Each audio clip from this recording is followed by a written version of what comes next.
तो गाइज अब तक हमने देखा मैजिक नाइट्स मिलकर स्पेड किंगडम पर हमला कर देते हैं और कैप्टन मेरिलोना अकेले ही एंशिएंट डीमन को हरा देती है। तब यहाँ बाकी मैजिक नाइट्स भी डार्क ट्रायड पर हावी पड़ रहे होते हैं और रिचुअल को रोकने की पूरी कोशिश कर रहे होते हैं। और अब आगे तब यहाँ रेजिस्टेंस कैप्टन मेरिलोना की पावर को देखकर बहुत ज्यादा शॉक हो जाती है और राल्फ अपनी टीम के साथ रेजिस्टेंस से मिलने आ जाता है, जहाँ वो सबको उनके प्रिंस यूनो के बारे में बताता है, जिसे सुनकर वो लोग बहुत ज्यादा खुश हो जाते हैं। तब वाइस कैप्टन नैश ने भी अपने डेविल्स के जरिए सभी मैजिक नाइट्स की लड़ाई पर भी नजर रखी हुई होती है, ताकि वो कुछ होने से पहले रिचुअल को रोक सके और अंडरवर्ल्ड के गेट को भी खुलने ना दे। तब सबकी पावर को देखकर वाइस कैप्टन नैश को ये विश्वास हो जाता है कि मैजिक नाइट्स उनकी सोच से भी ज्यादा ताकतवर हैं। तब डांटे जैक के साथ लड़ाई को एंजॉय करने लगता है और जैक को भी उसे मारने में बहुत मजा आ रहा होता है। और तभी सभी मैजिक नाइट्स को कुछ फील होने लगता है और हम देखते हैं कि सभी मैजिक नाइट्स के नाक के नीचे से वो रिचुअल स्टार्ट हो चुका होता है, जिसे देखकर वाइस कैप्टन नैश भी शॉक हो जाते हैं और अपने डेविल प्लमडे के साथ डेविल यूनियन कर लेते हैं, जिस वजह से वो आसपास की चीजों पर नजर रख पा रहे होते हैं। और वो देखते हैं कि जिस जगह पर रिचुअल होता है वहाँ पर उन्हें कैप्टन यामी और कैप्टन विलियम के अलावा किसी और पावर का भी एहसास हो रहा होता है और वो पावर कोई और नहीं मॉरिस की पावर होती है। तब हमें यहाँ पर पता चलता है मॉरिस ने उस रिचुअल को तेज कर दिया है, क्योंकि जैसे कि आपको याद होगा कि वेनेसा अपने साथ हर्ट किंगडम की क्वीन को भी साथ ले आई थी, जिस पर मॉरिस ने रिसर्च की और रिचुअल की स्पीड को तेज कर दिया। और वो ये सब कुछ इसलिए कर पाया क्योंकि वो खुद एक डेविल होस्ट बन चुका था, जिसकी मदद से उसने हर्ट किंगडम की क्वीन के अंदर से उसकी सारी नॉलेज को एक्सट्रैक्ट कर लिया। तब वाइस कैप्टन नैच ये देखकर बहुत ज्यादा शॉक हो जाते हैं कि मॉरिस की वजह से वो गेट और ज्यादा तेजी से खुल रहा है। पर मॉरिस को रोकने से पहले ही उन्हें एहसास हो जाता है कि अब बहुत ज्यादा देर हो चुकी है, क्योंकि वो देखते हैं कि उनकी दुनिया में 2 हायर लेवल के डीमंस पहले ही आ चुके हैं, जो कि वाइस कैप्टन नैच और कैप्टन जैक पर हमला कर देते हैं। पर वाइस कैप्टन नैच उनके हमले से बच जाते हैं और यहाँ कैप्टन जैक की बुरी हालत हो चुकी होती है। तब वाइस कैप्टन नैच का भी डेविल डरने लगता है, जिस वजह से वाइस कैप्टन नैच को ये एहसास हो जाता है कि उनके सामने जो 2 डेविल खड़े हैं वो बहुत ज्यादा खतरनाक है और उनकी ताकत डार्क ट्रायड से भी ज्यादा है। तब हमें पता चलता है उन डेविल्स का नाम लिलिथ और नामा होता है, जो कि रिचुअल की मदद से एटमॉस्फेयर में से मैजिक को खींच रहे होते हैं। तब बाहर सभी लोगों पर डेविल्स हमला कर देते हैं और वो एंशिएंट डीमन भी उठ खड़ा होता है, जिससे कि कैप्टन मेरिलोना बहुत ज्यादा खुश हो जाती है, क्योंकि उन्हें लड़ने का मौका फिर से मिल जाता है। तब यहाँ हम देखते हैं यूनो जेनॉन की 70% पावर पर भी भारी पड़ रहा होता है, पर अंडरवर्ल्ड के गेट के खुलने की वजह से डार्क ट्रायड और डेविल्स के बीच में जो इनकम्प्लीट कॉन्ट्रैक्ट होता है वो भी पूरी तरह से ओपन हो जाता है, जिससे कि डार्क ट्रायड डेविल की 100% पावर पर ऑटोमेटिकली पहुंच जाते हैं और अपने न्यू फॉर्म में अपग्रेड हो जाते हैं। तब सभी डार्क ट्रायड्स फिर से मैजिक नाइट्स के साथ लड़ने के लिए तैयार हो जाते हैं और यूनो को एहसास हो जाता है कि जेनोन अब और भी ज्यादा खतरनाक हो चुका है। तब वाइस कैप्टन नैच को भी ये एहसास हो जाता है कि अगर उन्होंने जल्द से जल्द मॉरिस को नहीं रोका तो चीजें बिगड़ सकती हैं। पर वो इस टाइम उन हायर लेवल डीमंस को भी अकेले नहीं छोड़ सकते, क्योंकि किसी को भी नहीं पता है कि वो क्या क्या कर सकते हैं। और अब अगर उन्हें ये लड़ाई जीतनी है तो अब बस एक ही बंदा है जो उनका इसमें साथ दे सकता है, और वो और कोई नहीं हमारा हीरो आस्था है, जिसके एंटी मैजिक पावर से ही ये डेविल्स हार सकते हैं। तब डांटे यूनो को चिंता करने से मना करता है और उसे ये बताता है कि उसके पास घर जाने के लिए कोई जगह ही नहीं बचेगी, क्योंकि हम देखते हैं कि एक एंशिएंट डीमन ने क्लोवर किंगडम पर भी अटैक कर दिया होता है। गाइस, मुझे पता है कि आप लोग यही सोच रहे होंगे कि आखिरकार 2 एंशिएंट डीमंस यहाँ पर कर क्या रहे हैं। तो उसकी कहानी कुछ ऐसी है, जैसे कि हम सभी लोग तो जानते ही हैं कि डीमंस ह्यूमन की नफरत और अंडरवर्ल्ड की पावर से बनते हैं, जिस वजह से बहुत टाइम पहले स्पेड किंगडम में 2 रॉयल दोस्त रहते थे जिनके पास बहुत ज्यादा ताकतवर मैजिक था। पर एक दिन उनकी दोस्ती दुश्मनी में बदल गई, जिस वजह से वो दोनों डीमंस में कन्वर्ट हो गई और उन्हें स्पेड किंगडम के अंदर ही कैद कर लिया गया, जिस वजह से यूनो की फैमिली को ये जिम्मेदारी दी गई कि वो उन्हें हमेशा सील ही रखेंगे। पर अब जब स्पेड किंगडम का कोई राजा ही नहीं है तो वो दोनों डीमंस आजाद हो चुके हैं। तब कैप्टन मेरिलोना देखती है कि उसके सामने वाला डीमन आसपास के मैजिक को एब्जॉर्ब करके और भी ज्यादा ताकतवर हो चुका है और यहाँ क्लोवर किंगडम पर भी डीमन का खतरा मंडरा रहा होता है। तब विज़र्ड किंग भी ये डिसाइड करते हैं कि वो अपनी पूरी पावर को रिलीज करके रहेंगे, जिसके लिए वो डमनाटियो से उसका मैजिक उधार मांगते हैं। तब यहाँ सभी लोग डीमंस की वजह से बहुत ज्यादा डरे हुए होते हैं, पर हम देखते हैं क्लोवर किंगडम के मैजिक नाइट्स मिलकर उस डीमन को रोकने की पूरी कोशिश कर रहे होते हैं और लोगों को बचाकर रॉयल कैपिटल से दूर ले जा रहे होते हैं। पर इसका भी कोई फायदा नहीं हो रहा होता। तब वो डीमन रॉयल कैसल पर हमला करने लगता है और मिमोसा और नोएल की कजन मिलकर उस डीमन का अटैक रोकने लगते हैं, पर उनकी ताकत भी किसी काम नहीं आती। तब डवनाटियो खुद उस डीमन के हमले को रोकने आ जाता है, पर उसे एहसास हो जाता है कि वो उसके अटैक को बस थोड़ा सा ही कंट्रोल कर सकता है, जिस वजह से हम देखते हैं विज़र्ड किंग को बीच में आना पड़ता है और वो एक ही झटके में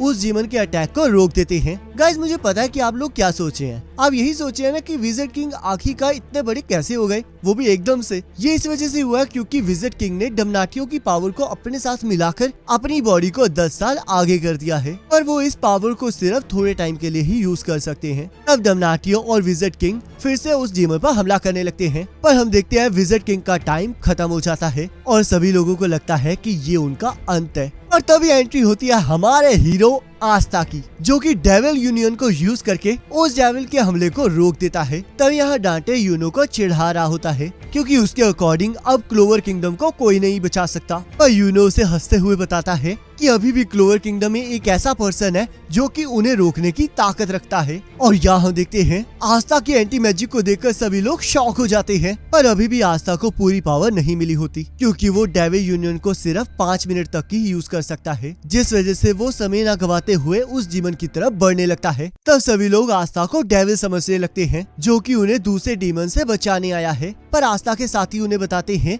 कि वो और कोई नहीं आस्था है, जो कि यहाँ का मैजिक नाइट है और वो उन्हें बचा कर रहेगा। तब क्लाउस भी आस्था को देखकर बहुत ज्यादा खुश हो जाता है और उसे चीयर करने लगता है। तब आस्था को एंशिएंट डीमन पर अटैक करते हुए देखकर विज़र्ड किंग सोचते हैं एंशिएंट डीमन के पास बहुत ज्यादा मैजिक है, जिस वजह से वो किसी भी मैजिक को रिपेल कर सकता है और लगातार हमला कर सकता है, पर इसी रीजन की वजह से ये आस्था के एंटी मैजिक को नहीं रोक सकता। तब हम देखते हैं आस्था उस डीमन को बीच में से चीर देता है, जिस वजह से वाइस कैप्टन नैच के डीमन गिमोडले को ये एहसास हो जाता है कि अगर आस्था ऐसे ही करता रहा तो वो एक दिन वाइस कैप्टन नैच से भी आगे निकल जाएगा। और यहाँ सभी लोग आस्था की इस जीत को देखकर बहुत ज्यादा खुश हो जाते हैं। तब आस्था भी स्पेड किंगडम की तरफ निकल जाता है और तभी हम देखते हैं आस्था की डेविल यूनियन के 5 मिनट खत्म हो जाते हैं, जिससे कि वो नीचे गिरने लगता है। तभी फिनरल अपने स्पेशल मैजिक से आस्था को बचा लेता है और आस्था सीधा जाकर ब्लैक बुल के बेस पर जा गिरता है। तब वेनिसा कहती है, तो तुम अकेले ही स्पेड किंगडम जा रहे हो, ये तो बहुत गलत बात है।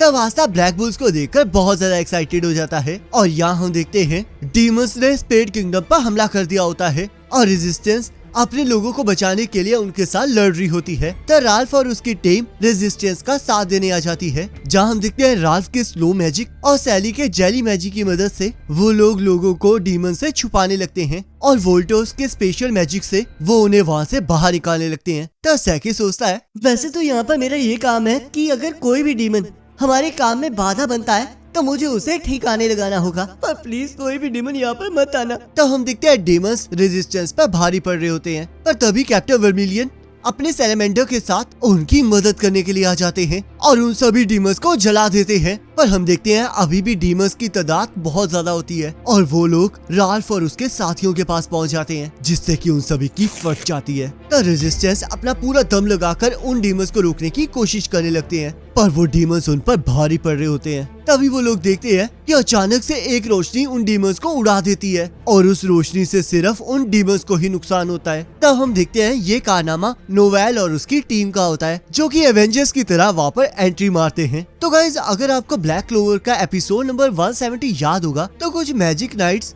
और हर्ट किंगडम के स्पिरिट गार्डियंस एल्व्स के शहर चले गए थे, जहां पर वो आगे की लड़ाई की ट्रेनिंग करने वाले थे। और अब हमें उसी के बारे में बताया जाता है, जहां पर हम एक ड्राइड को देखते हैं जिसे पहले से पता होता है कि अंडरवर्ल्ड का गेट बहुत जल्दी खुलने वाला है, जिस वजह से एल्व्स के उस न्यू किंगडम को भी खतरा हो सकता है। तो इसलिए वो सभी लोग ये तय करते हैं कि वो वहाँ पर मौजूद सभी लोगों को अल्टीमेट मैजिक सिखाएंगे, जो कि उन्हीं के मैजिक का एडवांस वर्जन होगा। तब ड्राइड उन्हें यह भी बताती है कि वैसे तो एल्व्स के अलावा वो मैजिक कोई नहीं यूज कर सकता, क्योंकि जैसे कि आपको याद ही होगा कि वो एल्व्स ही है जिनके पास सबसे ज्यादा मैजिक होता है और ह्यूमंस उनका मुकाबला नहीं कर सकते। पर क्योंकि वहाँ पर मौजूद सभी लोगों ने हर्ट किंगडम में ट्रेनिंग की होती है तो उन सभी का मैजिक ट्रू मैजिक में कन्वर्ट हो चुका होता है, जिस वजह से उनके अंदर नेचुरल माना फ्लो करना स्टार्ट कर देता है, जिस वजह से ड्राइड को लगता है कि वो सभी लोग उस ट्रू मैजिक की मदद से अपने सोल्स को माना के और ज्यादा करीब लेकर जा सकते हैं, जिससे वो अल्टीमेट मैजिक को हासिल कर सकते हैं। तब यहाँ नोएल और उसकी टीम अपनी ट्रू मैजिक की मदद से सभी डेविल्स पर हमला कर देते हैं और हम देखते हैं हर्ट किंगडम के माना मेथड की मदद से वो हमला सिर्फ डेविल्स पर असर करता है और सारे ह्यूमंस बच जाते हैं, जिसे देखकर हमारी सैली बहुत ज्यादा पागल हो जाती है और उन सभी पर रिसर्च करने के लिए तड़पने लगती है ताकि वो ये जान सके कि ये मैजिक कैसे काम करता है। और तभी वहाँ पर कुछ और डेविल्स भी आ जाते हैं जो कि बाकी डेविल्स को मारने लगते हैं और हम देखते हैं वो डेविल्स दूसरे डेविल्स से एक रैंक ऊपर होते हैं। तब लक को ड्राइड की बात याद आती है जिसने उनसे कहा था कि वो लोग लो लेवल डीमंस को तो बड़े आराम से हरा सकते हैं, पर प्रॉब्लम तो तब शुरू होगी जब वहाँ पर मिड लेवल और उसके हायर लेवल के डेविल्स आएंगे। पर हमारा लक इन बातों से कहाँ रुकने वाला है, वो तो इन लोगों को देखकर और ज्यादा एक्साइटेड हो जाता है और ये तय करता है कि वो ये देखकर रहेगा कि उसका अल्टीमेट मैजिक आखिरकार कर क्या सकता है। और तब हम देखते हैं एक डेविल उन लोगों पर हमला करने लगता है और लक बड़ी तेजी से जाकर उस डेविल का हाथ ही काट देता है जिसे कोई भी नहीं देख पाता। और हम देखते हैं पलक झपकते ही लक बाकी डीमंस का भी सिर उड़ा देता है और तभी अचानक से स्पेड किंगडम का कैसल टूटना स्टार्ट कर देता है और किसी को भी ये समझ नहीं आ रहा होता कि आखिरकार वो कैसल जल रहा है या फिर फ्रीज हो रहा है। तभी लक को एहसास होता है कि अंदर कुछ ऐसा है जिनसे वो लोग पंगा नहीं ले सकते और यहाँ हम देखते हैं कैप्टन नेच की बहुत बुरी हालत हो चुकी होती है। और गाइस इसी के साथ ये पार्ट कंप्लीट हो जाता है। अब गाइस आप मुझे कमेंट करके जरूर बताना कि आपको ये वाला पार्ट कैसा लगा है। और गाइस आपने लास्ट टाइम 1 लाख का टारगेट तो नहीं आपने कंप्लीट किया, तो आपको मैं दोबारा से ये टारगेट देता हूँ कि जैसे ही इस वीडियो पर 1 लाख व्यूज कंप्लीट हो जाएंगे तो हम नेक्स्ट वीडियो पहले से ज्यादा बड़ी लाएंगे। आई होप इस बार जो सा हमारा टारगेट है वो कंप्लीट हो जाएगा। बाकी नेक्स्ट पार्ट का लिंक आपकी स्क्रीन पर आ रहा होगा, आप पर क्लिक करके अगले पार्ट को देख सकते हैं।